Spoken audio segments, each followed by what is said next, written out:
Guys, welcome to the WTS movie explanation channel. कहानी की शुरुआत में हमें दो लड़कों को दिखाया जाता है जिनकी जिंदगी गलत ट्रैक पर जा चुकी है। वो कुछ दिन पहले ही जेल से निकले हैं और इनका नाम विक और टॉम है। इन्हें देख के लग रहा था ये लोग कोई जल्दबाजी में नहीं है, ये लोग पूरी प्लानिंग के मुताबिक काम कर रहे थे। ये एक पुराने घर का कमरा चुनते हैं और इस तरह से साउंड प्रूफ बनाते हैं कि अंदर ली गई सांस भी बाहर ना जा सके। और इसके बाद इनकी नजर जाती है इनकी वैन पर। ये वैन जो बाहर से नॉर्मल गाड़ी लगती है लेकिन अंदर से उसे भी पूरी तरीके से साउंड प्रूफ बना देते हैं। अब पूरी तैयारी हो जाने के बाद अगली सुबह दोनों वैन लेकर निकलते हैं और अपनी वैन को एक ऐसी जगह रुकाते हैं जहाँ पर लोग कम आते जाते हैं। और अब वो दोनों चुपचाप बैठकर वैन में किसी का इंतजार करने लगते हैं। कुछ देर बाद वहाँ से एक लड़की गुजरती है और दोनों मास्क पहनकर उस लड़की को पकड़ लेते हैं। लड़की पूरी ताकत से चिल्लाती है लेकिन वो दोनों लड़की को वैन में डालकर उसके हाथ मुंह बांध देते हैं और जल्दी जल्दी वैन को लेकर वहाँ से निकल जाते हैं और उसी घर में आ जाते हैं जहाँ पर उन्होंने साउंड प्रूफ कमरा बनाया है। लड़की अभी भी चिल्लाते हुए छूटने की कोशिश कर रही थी लेकिन वो दोनों लड़के उसके हाथ पैर बांध देते हैं और फिर उसके सारे कपड़े निकाल कर उसे एक लाल ड्रेस पहना देते हैं। फिर उसकी कुछ तस्वीरें लेते हैं ताकि वो तस्वीरें उसके डैड को भेजकर पैसे मांग सके। उसके बाद विक और टॉम वापस कमरे में आते हैं और इस बार विक उस लड़की के करीब जाकर कहता है कि हमें तुम्हारे डैड की ईमेल आईडी चाहिए, हमें पैसे मिल गए तो तुम्हें छोड़ दिया जाएगा वरना तुम्हारा जिंदा रहना मुश्किल हो जाएगा। लड़की का नाम स्टेला होता है और वो बहुत ही ज्यादा डरी हुई थी। वो डर के मारे अपने डैड का नाम और उनका ईमेल आईडी उन्हें बता देती है। तभी वहाँ पर स्टेला वॉशरूम जाने के लिए उनसे जिद करने लगती है लेकिन वो दोनों उसे मना कर देते हैं और कहते हैं कि जो भी करना है यही करो। अब स्टेला के पास कोई भी ऑप्शन नहीं था, इस वजह से वो मजबूरी में उनके सामने ही कर लेती है। अब किडनैपर अपना अलग स्टेप लेते हैं, जो तस्वीरें उन्होंने स्टेला की ली थी उसे वो ईमेल एड्रेस में भेज देते हैं, यानी कि स्टेला के डैड को। इन सब चीजों से टॉम बहुत ही ज्यादा घबराया हुआ था लेकिन विक के चेहरे पे कोई भी डर नहीं था। विक एकदम ही शांत रहता है जैसे कि उसे अंजाम पहले से पता हो। फोटो भेजने के बाद एक दिन गुजरता है और दूसरा दिन भी, लेकिन स्टेला के डैड की तरफ से कोई भी रिस्पॉन्ड नहीं आता। असल में स्टेला के डैड शहर के बहुत ज्यादा पावरफुल और रिच लोगों में से एक है, लेकिन स्टेला की मॉम की कुछ गलतियों की वजह से स्टेला के डैड उनसे नफरत करते थे और स्टेला भी उनकी बात नहीं मानती थी, इसलिए वो उन्हें घर से निकाल चुके थे। अब जितना वक्त बीतता है यहाँ पर टॉम की हालत टेंशन में उतनी ही बिगड़ती जा रही थी। वो खाना खाना तक छोड़ देता है जिसे देखकर विक सख्ती में उसे कहता है कि तुम्हें खाना खाना होगा, ये काम बीच में छोड़ा नहीं जा सकता। टॉम मना करता है लेकिन फिर भी विक जबरदस्ती उसके मुंह में खाना डाल देता है। फिर उसे समझाता है कि हमें ये काम साथ मिलकर पूरा करना होगा। फिर विक बाहर चला जाता है। यहाँ पर कमरे में अकेला रह जाता है टॉम। वो स्टेला की वही तस्वीरें देखता है जो उन्होंने उसके डैड को भेजी थी। तस्वीरें उसे अंदर से परेशान कर रही थी क्योंकि यहाँ पर एक ट्विस्ट वाली बात है जो हमें आगे पता चलेगी। उसके बाद वो धीरे धीरे स्टेला के कमरे में जाता है जहाँ पर वो बंधी हुई थी। तभी वहाँ पर स्टेला एक उंगली से इशारा करके बताती है कि उसे वॉशरूम जाना है, लेकिन टॉम चाहता है कि वो उसी हालत में सब कुछ करे और उसका इंतजाम भी करके देता है, लेकिन स्टेला साफ कहती है कि वो ऐसे नहीं कर सकती, उसे खोलना पड़ेगा। टॉम घबराता है क्योंकि अगर विक यहाँ होता तो वो ऐसे नहीं करता, लेकिन स्टेला के इतने इंसिस्ट करने के बाद टॉम उसे खोल देता है। हालांकि वो उसे गन पॉइंट पे रखता है और ये कहता है कि अगर तुमने कुछ भी गलत किया तो मैं गोली चला दूंगा। स्टेला फिर रिक्वेस्ट करती है कि वो दूसरी तरफ पलट जाए और जब वो ऐसा करता है तो स्टेला वो बाल्टी उठाकर उस पर हमला कर देती है और उसकी गन छीन लेती है। अब टॉम उसके निशाने पर होता है और वो टॉम से चाबी मांगती है। टॉम जैसे ही उसे चाबी देने लगता है तब दोनों में हाथापाई होती है और इसी हाथापाई में गोली चल जाती है। गोली किसी को लगती नहीं लेकिन झपटा झपटी में स्टेला टॉम का मास्क छीन लेती है। जैसे वो टॉम का चेहरा देखती है तब उसकी सांस रुक जाती है क्योंकि सामने कोई और नहीं, ये वही टॉम है जो 4 महीना पहले स्टेला के साथ रिलेशनशिप में था। स्टेला उससे पूछती है कि तुम ऐसे क्यों कर रहे हो। टॉम कहता है कि तुमने मेरी जिंदगी बर्बाद कर दी क्योंकि तुमने मुझे छोड़ दिया और तुम अब यहाँ से कहीं नहीं जाओगी। ये कहकर वो फिर से स्टेला से गन छीनकर उसके हाथ पैर बांध देता है। स्टेला टॉम को कुछ कहना चाहती थी लेकिन टॉम मुंह बंद कर उसका चेहरा ढक देता है और कहता है कि विक को ये नहीं पता चलना चाहिए कि तुमने मेरा चेहरा देख लिया और मुझे पहचान लिया है, वरना वो हम दोनों को मार देगा। इसके बाद टॉम अपने कमरे में आता है और कुछ देर बाद विक भी आ जाता है। विक टॉम को परेशान होकर ये बताता है कि स्टेला के डैड ने अभी तक कुछ भी जवाब नहीं दिया। टॉम डर जाता है कि अगर पैसे नहीं आए तो विक स्टेला को मार देगा। टॉम ऐसा होने नहीं देना चाहता। विक टॉम से कहता है कि आज रात तुम सो जाओ, लड़की की निगरानी मैं रखूंगा क्योंकि कल के दिन हमें एक वीडियो बनाना है। ये वीडियो स्टेला के डैड को हम भेजेंगे जिस वजह से हमें पैसे जरूर मिलेंगे। अगली सुबह दोनों स्टेला के पास आते हैं और इस बार प्लान बहुत ही ज्यादा डरावना होता है। तय ये होता है कि स्टेला को नुकसान पहुंचाने का नाटक करके उसे रिकॉर्ड किया जाएगा। लेकिन तभी वहाँ पर स्टेला बहुत बुरी तरह डर जाती है क्योंकि वो एक उंगली काट कर वो वीडियो रिकॉर्ड करने वाला था। कैमरा ऑन था और वीडियो में स्टेला अपने डैड से कहती है कि मैंने कभी भी आपकी बात नहीं मानी, इसीलिए आपस में कभी भी उनकी बन नहीं पाई, लेकिन अभी मैं आपकी सारी बातें मानने के लिए तैयार हूँ। वो रोते हुए रिक्वेस्ट करती है कि उसे बचा लिया जाए क्योंकि वो 4 महीने की प्रेग्नेंट है। ये सुनकर टॉम बुरी तरीके से हिल जाता है। वो विक से कहता है कि खून बहाने की जरूरत नहीं, ये वीडियो ही हमारे लिए काफी है। विक रुक जाता है और स्टेला की उंगली बच जाती है।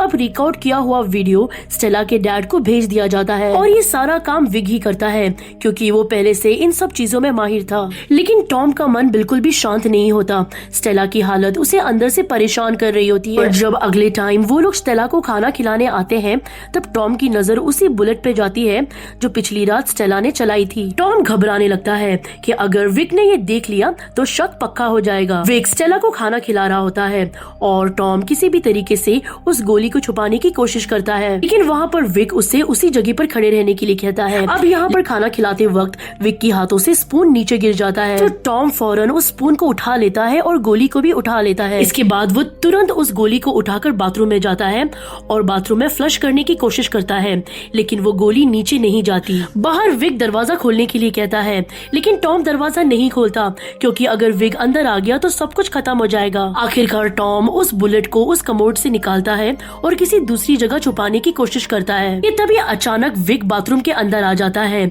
और टॉम हड़बड़ी में उस बुलेट को निगल लेता है। विक टॉम से पूछता है कि दरवाजा खोलने में इतनी देर क्यों लगी, लेकिन टॉम वहाँ कुछ नहीं कहता और बाहर आ जाता है। अब सिचुएशन ये है कि टॉम स्टेला को बचाना चाहता है, लेकिन विक जो पहले से ही एक गैंगस्टर है और वो टॉम के साथ भी खुद स्ट्रिक्ट रहता है। अब विक को कुछ जरूरी काम के लिए बाहर जाना होता है। जाने से पहले वो टॉम को कहता है कि स्टेला पर से एक पल के लिए भी नजर नहीं हटनी चाहिए। अब विक के जाने के बाद टॉम स्टेला के कमरे में जाता है और उसके मुंह से मास्क हटाने के बाद कहता है कि तुमने वहाँ पर कैमरे पर प्रेगनेंसी की बात झूठ क्यों बोली। स्टेला उसे बताती है कि ये झूठ नहीं सच था और ये बच्चा तुम्हारा ही है। ये सुनकर टॉम यकीन नहीं करता और वहाँ से जाने लगता है। तब स्टेला उसे कहती है, अगर तुम्हें लग रहा है ये बात सच नहीं है तो मेरे पेट पे हाथ रख के महसूस करो। टॉम हिचकिचाकर आगे बढ़ता है और हाथ रखने के बाद भी उसे कुछ भी महसूस नहीं होता। टॉम उसे कहता है कि अगर ऐसी ही बात थी तो तुमने मुझे पहले क्यों नहीं बताया। स्टेला कहती है कि तुम हमेशा जिम्मेदारी से भागते रहते हो और जब मुझे सहारे की जरूरत थी तो तुम या तो जेल में थे या तो मुझसे कहीं दूर, और जब तुम जेल में थे तभी मुझे मेरी प्रेगनेंसी का पता चला। तभी मैंने तय कर लिया था कि मैं मेरे बच्चे को तुम्हारी बिखरी हुई जिंदगी से दूर रखूंगी। लेकिन तुम लोगों ने मुझे किडनैप क्यों किया। टॉम कहता है कि जेल में मैं हर दिन तुम्हारा इंतजार कर रहा था क्योंकि तुमने मुझसे वादा किया था कि अपने डैड के जरिए तुम मुझे छुड़ाओगी, लेकिन तुम नहीं आई और मेरा प्यार धीरे धीरे नफरत में बदल गया। फिर मेरी मुलाकात विक से हुई और तब जाकर ये प्लान बना और मैंने भी गुस्से में उसका साथ देने का फैसला कर लिया। और अब ये मत सोचना कि तुम्हारे डैड से पैसे लिए बिना मैं तुम्हें जाने दूंगा। स्टेला उसे कहती है कि बस एक बार मेरे फोन में मेरी प्रेगनेंसी रिपोर्ट चेक कर लेना। टॉम जाकर फोन लेता है और फोन में बैटरी डालने के वक्त उसे एहसास होता है कि बैटरी डालते ही पुलिस को उसकी लोकेशन का पता चल जाएगा। इसी दौरान स्टेला की हालत खराब होने लगती है, उसे उल्टी आने लगती है और तभी वहाँ पर टॉम उसके हाथ खोल देता है ताकि वो हल्का महसूस कर सके। वो उसे संभालता है और इसी दौरान दोनों के बीच नजदीकियां बढ़ने लगती है। दोनों एक पल के लिए अपने अतीत में लौट जाते हैं, लेकिन स्टेला इसी इमोशन का फायदा उठाते हुए टॉम का हाथ लॉक कर देती है।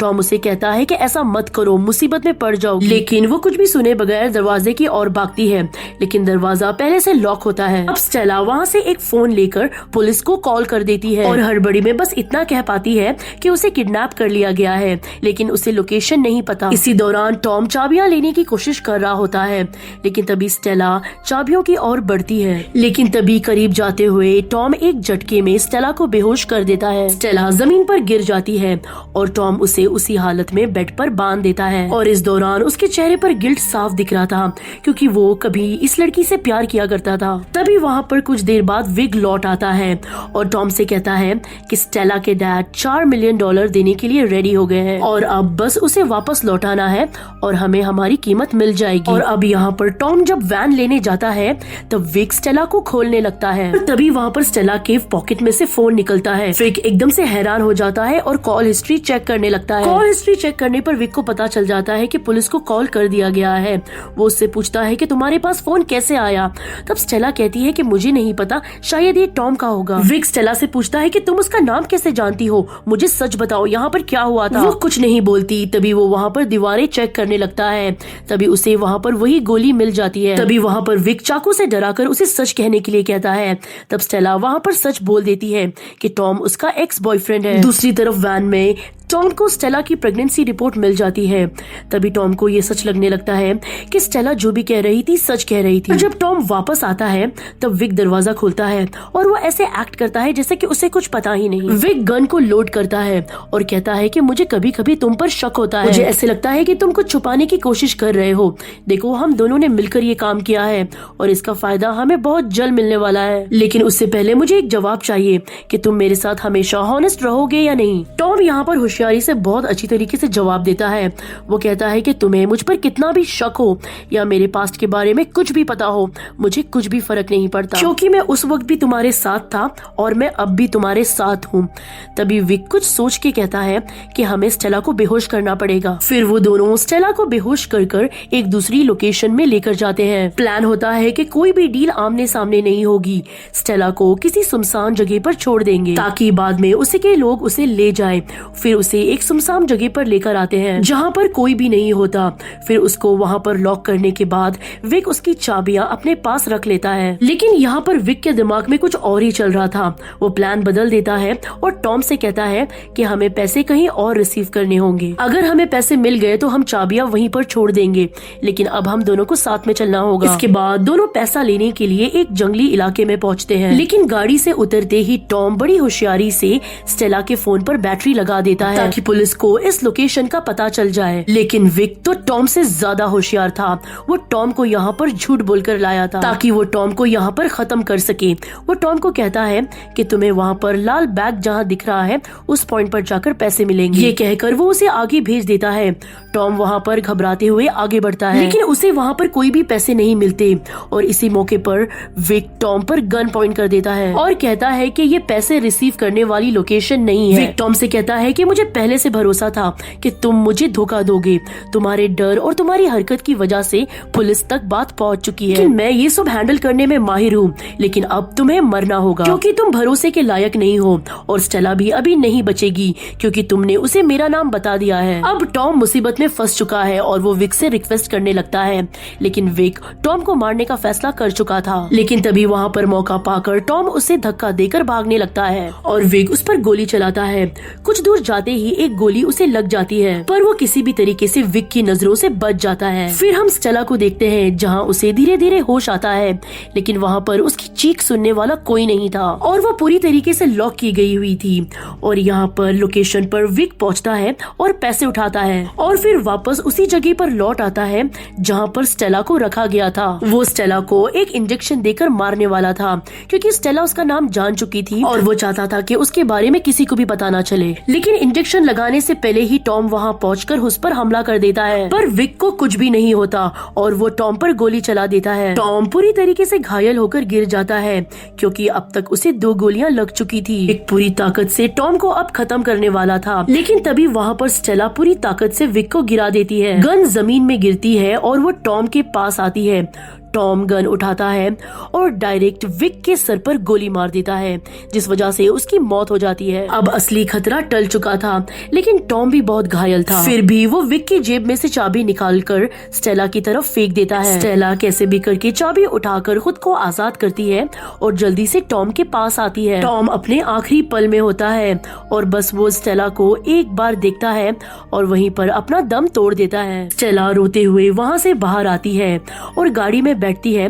तब उसे पैसों से भरा हुआ बैग दिखता है। वो बैग को देखकर ये समझ जाती है कि उसके डैड ने ये सब अपनी इज्जत बचाने के लिए किया था। उसे अपनी बेटी के खोने का दर्द बिल्कुल नहीं था, बल्कि समाज का डर था। इसीलिए इतने पावरफुल होने के बावजूद भी ना उन्होंने पुलिस को स्टेला को बचाने के लिए भेजा, ना ही वो खुद स्टेला को बचाने आए। स्टेला वहाँ पर तय करती है कि वो अब इस शहर में नहीं रहेगी।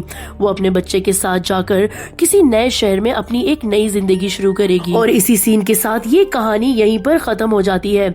उम्मीद करते हैं कि आपको ये कहानी, ये एक्सप्लेनेशन अच्छी लगी होगी। वीडियो अच्छी लगी है तो प्लीज लाइक कर दीजिएगा।